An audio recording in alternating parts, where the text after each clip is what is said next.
যুক্তরাষ্ট্রের সতর্কবার্তা আমলে নিয়ে বিক্ষোভকারীদের হত্যা কিংবা মৃত্যুদণ্ড কার্যকর করা বন্ধ করেছে ইরানের সরকারি প্রশাসন।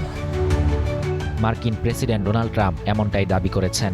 15 জানুয়ারি বুধবার হোয়াইট হাউসে সাংবাদিকদের সঙ্গে মতবিনিময়কালে ট্রাম্প বলেন, আমরা জানতে পেরেছি ইরানের বিক্ষোভকারীদের হত্যা বন্ধ করা হয়েছে এবং আটক কিংবা গ্রেপ্তার কারো মৃত্যুদণ্ড কার্যকরের পরিকল্পনাও স্থগিত রেখেছে ইরান।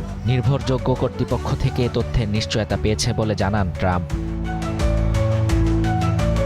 এর আগে মঙ্গলবার সামাজিক যোগাযোগ মাধ্যম ট্রুথ সোশ্যালে পোস্ট করা এক বার্তায় ইরানের আন্দোলনকারীদের বিক্ষোভ চালিয়ে যাওয়ার আহ্বান জানিয়েছিলেন ডোনাল্ড ট্রাম্প। জনতাকে ইরানের জাতীয় প্রতিষ্ঠানগুলো দখল করার নির্দেশনা দিয়ে সেই বার্তায় মার্কিন প্রেসিডেন্ট বলেছিলেন, ইরানে বিক্ষোভ দমন করতে নির্বিচারে গুলি চালানো হচ্ছে। এসব নির্বোধ হত্যা যতদিন না বন্ধ হয় ততদিন পর্যন্ত ইরানের কোনো কর্মকর্তার সঙ্গে তিনি বৈঠক করবেন না।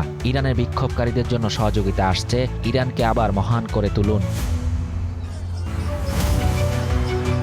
পরে একই দিন মার্কিন সংবাদ মাধ্যম সিবিএসকে দেয়া এক সাক্ষাৎকারে ট্রাম্প বলেন, ইরানে বিক্ষোভের শুরু থেকে এ পর্যন্ত কতজন নিহত হয়েছেন সে সম্পর্কিত নির্ভরযোগ্য কোনো তথ্য এখনও পায়নি মার্কিন প্রশাসন। তবে নিহতদের সংখ্যা যে অনেক উচ্চ এ ব্যাপারে তিনি এবং তার নেতৃত্বাধীন সরকারের কর্মকর্তারা ওয়াকিবহাল।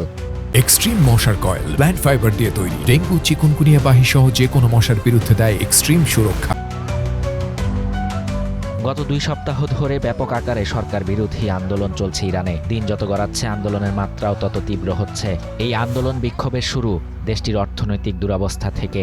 বছরের পর বছর ধরে অবমূল্যায়নের জেরে ইরানের মুদ্রা, ইরানি রিয়েল বিশ্বের সবচেয়ে দুর্বল মুদ্রা। বর্তমানে ইরানে এখন $1 বিপরীতে পাওয়া যাচ্ছে 9,94,055 ইরানি রিয়েল। জাতীয় মুদ্রার এই দুরবস্থার ফলে দীর্ঘদিন ধরে ভয়াবহ মূল্যস্ফীতি চলছে ইরানে।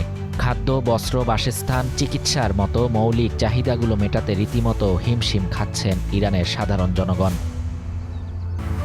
এই পরিস্থিতিতে গত 28 ডিসেম্বর মূল্যস্ফীতি ও জীবনযাত্রার ব্যয় বৃদ্ধির প্রতিবাদে ধর্মঘটের ডাক দেন রাজধানী তেহরানের বিভিন্ন বাজারের পাইকারি ও খুচরা ব্যবসায়ীরা। সেই ধর্মঘট থেকে বিক্ষোভের সূত্রপাত। শাহরিয়ার শাফাত, বাংলা নিউজ 24।